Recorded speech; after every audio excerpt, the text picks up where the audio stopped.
Right now, hundreds of thousands of people don't know where their money really is.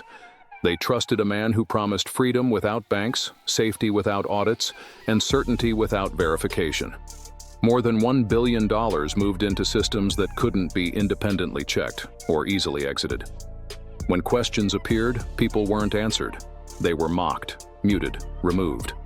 And as legal pressure increased, Richard Hart disappeared from public view. This isn't a story about crypto, it's about what happens when belief feels safer than proof, and silence becomes the price of staying inside. Because in this system, doubt didn't protect people.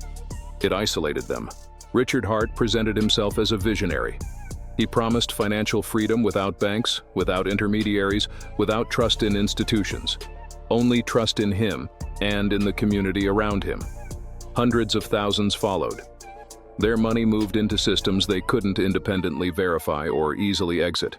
There were no audits to check, no external controls to rely on.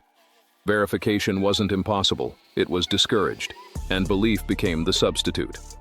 At first, everything looked open. People shared screenshots, celebrated gains, repeated success stories. But slowly, checking details became negativity, not banned, just unwelcome. Belief replaced verification quietly.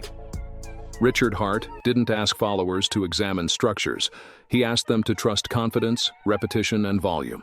Certainty became proof, agreement became safety, and reality stopped being the standard. Belonging was engineered through behavior. You weren't buying a product, you were joining a mindset. Certain phrases signaled loyalty. Certain doubts marked you as suspicious. Approval came fast for those who echoed certainty.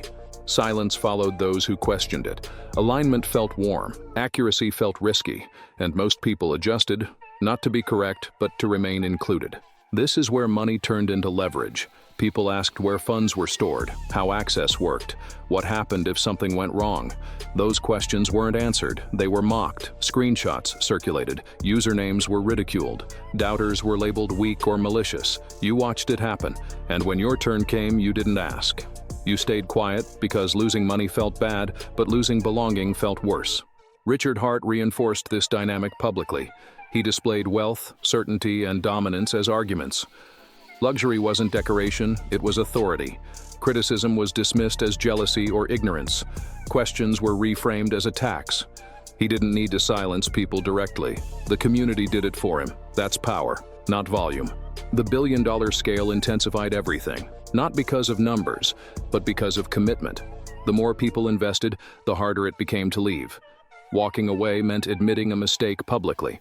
Money wasn't just locked in systems, it was locked in identity. Belief got heavier, verification felt threatening, and doubt became something to hide. When scrutiny increased, communication changed. Updates slowed, answers became vague, questions received jokes instead of clarity. Promises shifted forward.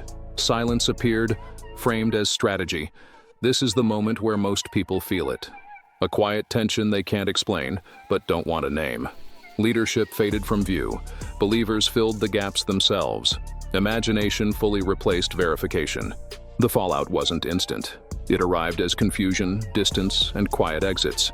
Some defended harder, because admitting doubt meant exposure. Others vanished, embarrassed by how loudly they once believed. The loss wasn't only financial, it was behavioral. A lesson learned the wrong way. Never question authority again. Once you recognize this pattern, you can't unsee it. This story matters now because it keeps repeating. Whenever belief replaces verification, control shifts silently. Whenever questioning feels dangerous, damage is already happening. This wasn't just Richard Hart. It's a template that still works, because people still confuse confidence with safety.